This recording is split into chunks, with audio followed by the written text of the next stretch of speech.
Today's story is unbelievable, and the events of this story have more than likely affected someone you know, or maybe even you. In 1973, Deborah Lax received a phone call from a doctor at Johns Hopkins Hospital in Baltimore, Maryland, asking her to come in for what should be a routine blood draw. The doctor said they needed to run some tests related to her mother, who had died of cancer over 20 years earlier. Naturally, Deborah got scared and thought they were testing her to see if she had that same type of cancer that had killed her mother, which was a terrifying thought. So she went, and when she arrived at the hospital, she went through the routine check-in procedure, and when she finally made it to the doctor's office, the doctor pulled out a medical textbook and told her to look at a specific page. So Deborah did what the doctor said. She opened the book and looked at the page in front of her. Seconds later, she looked back up at the doctor with an obvious look of confusion and concern on her face. What Deborah discovered that day would reveal one of the most important secrets in medical history. A secret that had been kept from her for over 2 decades. A secret that would make Deborah question everything she thought she knew about what happened to her mother.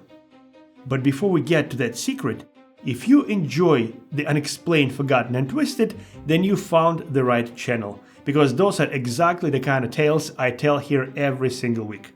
So hit that like button, subscribe, and turn on all notifications to never miss a story. This channel is new and growing thanks to viewers just like you who appreciate the mysteries that keep us up at night. Alright, here we go.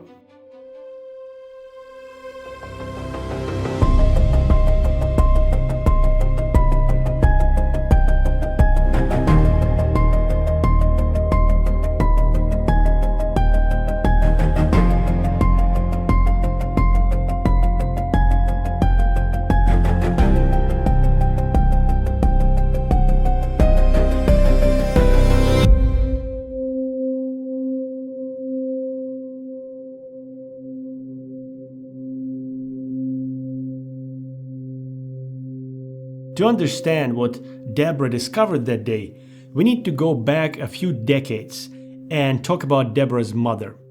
Her name was HENRIETTA, and she was born in 1920 in Roanoke, Virginia. Actually, her birth name was Loretta Pleasant, but somebody wrote it wrong on the birth certificate and HENRIETTA kind of just stuck. So when HENRIETTA was only 4 years old, her mother died giving birth.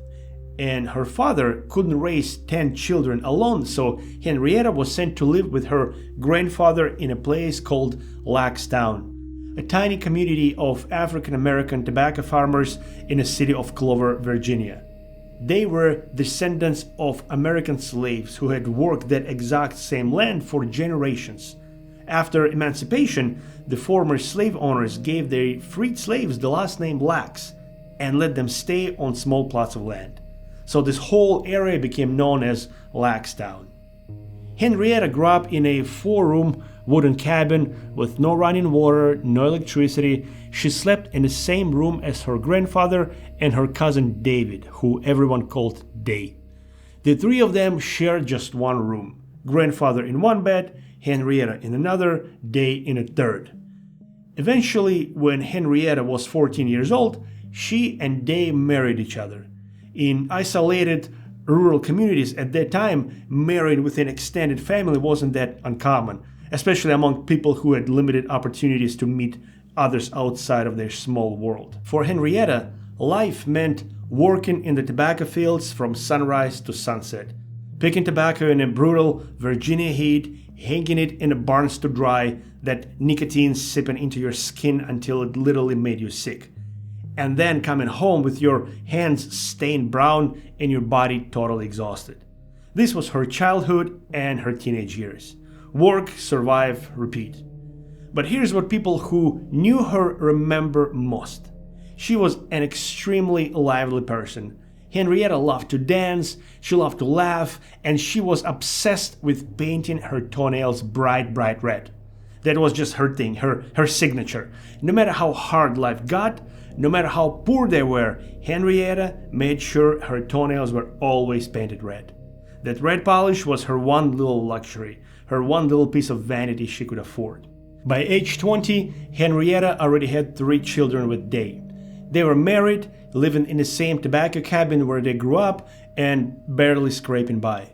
So in 1941, they did what thousands of African American families were doing. In hopes for better jobs and better lives, they left the rural South and moved to Baltimore, the largest city in the US state of Maryland. They got work at Sparrows Point, a massive steel mill on the outskirts of the city. They moved into a neighborhood called Turner Station, a tight-knit community built specifically for the steel workers. These were small row houses packed close together, nothing fancy, but compared to that tobacco cabin, this felt like progress. And Henrietta, she was thriving. She loved Baltimore, she loved having a real house with running water and electricity. She loved the neighborhood, the community, the new life they were building. She just loved everything. She had 2 more children, a daughter named Deborah and a son named Josef, so 5 kids total. The house was always full of life. Kids running around, Henrietta cooking in the kitchen, family and friends stopping by, and when cousins from Virginia would come up to Baltimore looking for work, Henrietta would let them sleep on her floor. She would pack their lunches for work at Sparrows Point. She would help them find jobs and find their feet in this new city. Her cousin Emmett stayed with them for so long, he had his own bed in a hallway at the top of the stairs. That's just who Henrietta was. Generous, warm, the kind of person who'd take care of everybody around her. People who knew her said she was the sweetest woman you could ever meet. Beautiful, full of life, always ready with a smile. She would also often go dancing. She would do her makeup, curl her hair, paint those toenails red, and just enjoy life. She was 30 years old with her whole life ahead of her.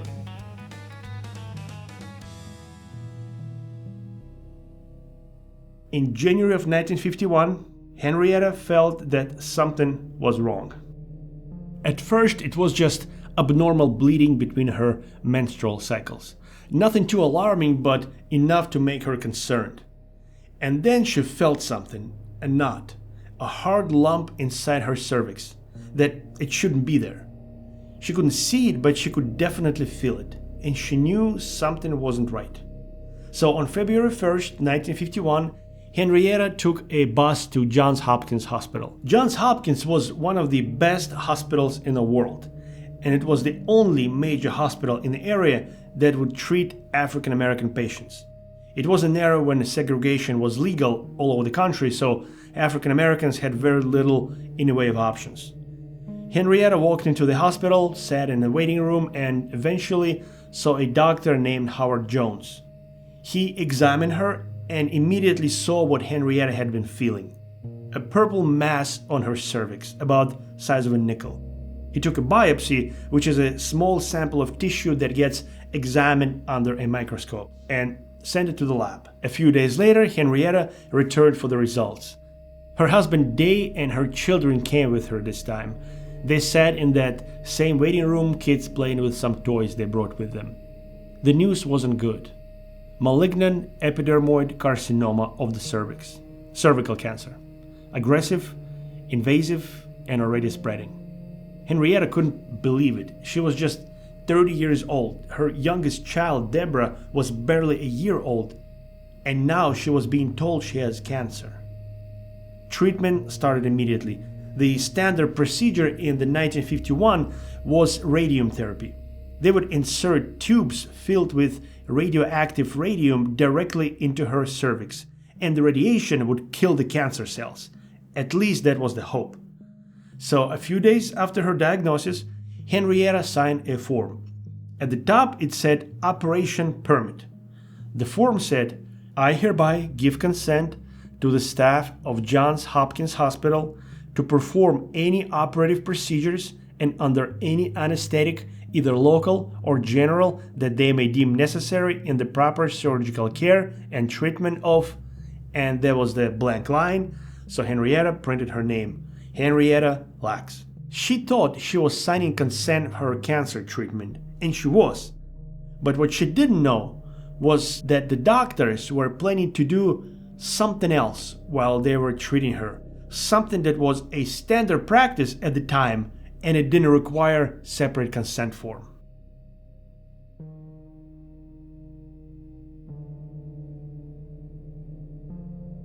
For decades, scientists had been trying to solve one of the medicine's biggest problems.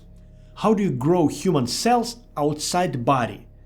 If they could keep human cells alive in a laboratory, they could study diseases without experimenting on living people, test new drugs, and understand at the most basic level how cancer and many other diseases work.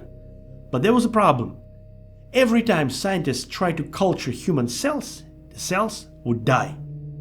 Sometimes they'd last a few days, sometimes a few weeks, but eventually, always, inevitably, they died. Thousands of attempts, hundreds of patients, decades of failures. At Johns Hopkins, Dr. George Gay and his wife Margaret had dedicated their entire careers to solving that problem. George was a brilliant, chaotic scientist who built equipment from junkyard scraps. Margaret was a meticulous surgical nurse obsessed with sterility. They had built their entire laboratory by hand in what used to be a janitor's closet. They worked nights and weekends, they were paying for supplies with their own money, they experimented with bizarre culture mediums, liquid nutrient baths that sounded like witches' brews, chicken blood from slaughterhouses, blood from human umbilical cords, puree of calf fetuses. George would drive to slaughterhouses in his beat-up Chevy and draw blood directly from chicken hearts with a syringe. Then he would put the stressed birds back in their cages saying, "I'm sorry, old fella."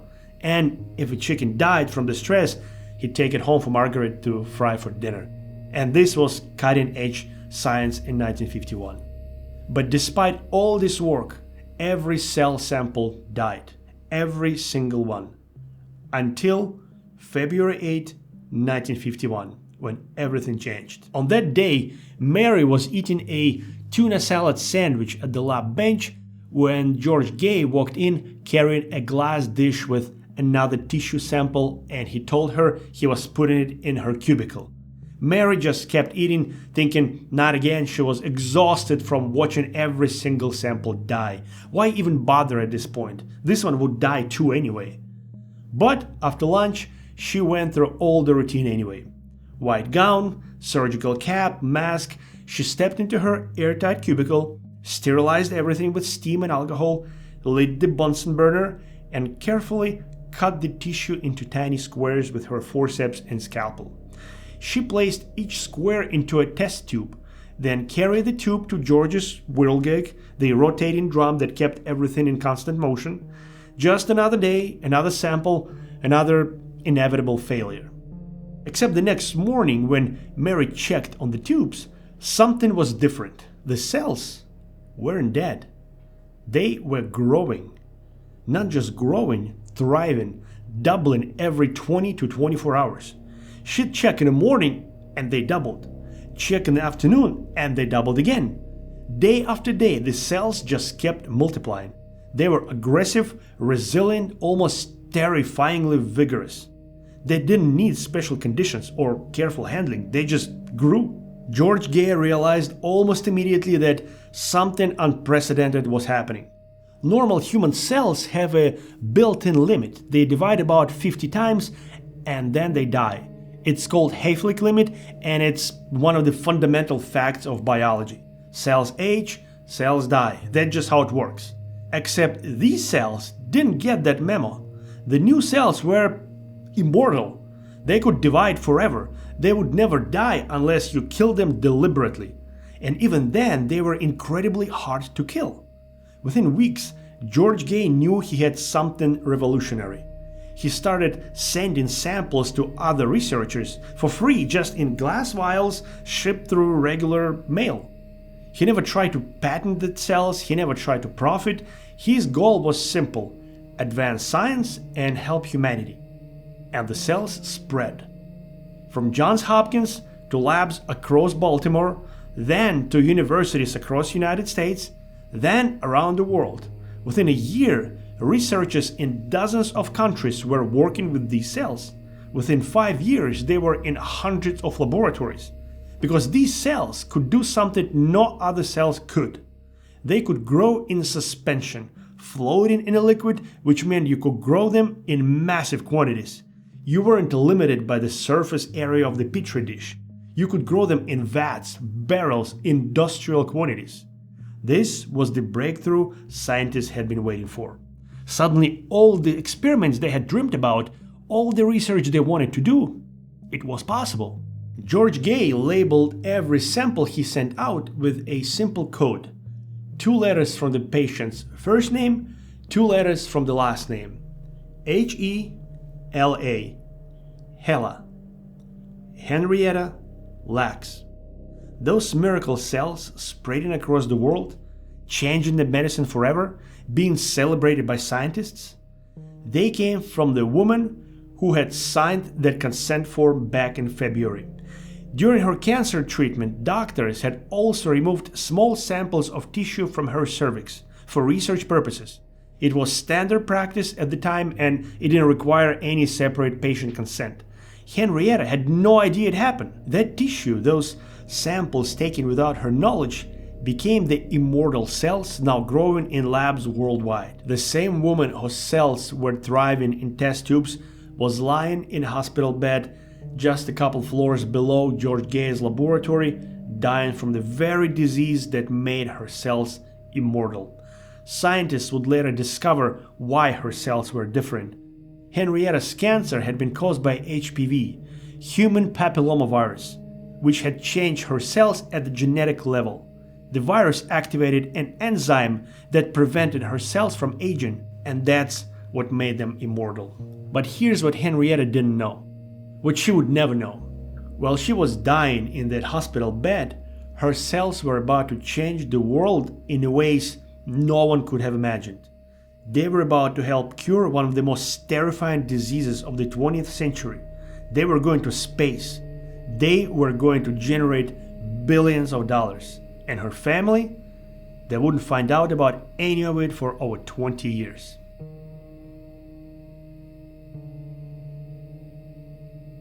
And Henrietta, she had to endure something unimaginable. By August 1951, just 6 months after her diagnosis, the cancer was everywhere. Her lungs, kidneys, bladder, liver, intestines, tumors were growing so fast, doctors could watch them expand day by day. In September, her cousin Emmett and 7 other men drove to Hopkins to donate blood. When Emmett saw Henrietta, he almost didn't recognize her. This vibrant woman who used to dance at the shack had withered from 140 pounds to barely 100. When Emmett approached her bed, her body suddenly went rigid and she screamed. The nurse tightened the straps on her wrists and ankles to keep her from falling off the bed. Her sister Gladys shoved a pillow in Henrietta's mouth to keep her from biting through her tongue. "That's there, a memory I'll take to my grave," Emmett said decades later. By late September, doctors wrote in her chart, "Discontinue all medications and treatments." 2 days before she died, Henrietta turned to her sister Gladys and said, "You make sure the day takes care of them children, especially my baby girl Deborah." On October 4th, 1951, Henrietta Lacks died at the age of 31. While Henrietta's family grieved, something unprecedented was happening in labs around the world. The cells George Gay had been shipping out were changing everything. By the end of 1951, the world was in the midst of the worst polio epidemic in history. Dr. Jonas Salk had developed a vaccine, but testing it on millions of children required millions of cell cultures. Then the National Foundation for Infantile Paralysis discovered that these new cells were incredibly susceptible to poliovirus and could be grown in massive quantities for very little money. In 1952, they contracted with the Institute in Alabama to build the world's first cell production factory. Within months, a team of scientists had built an industrial operation with massive vats of culture mediums and automated dispensers. Every week, they produced 20,000 tubes, about 6 trillion cells, and shipped them to 23 polio testing centers around the country. With those cells, scientists tested the Salk vaccine on 2 million children. The vaccine worked.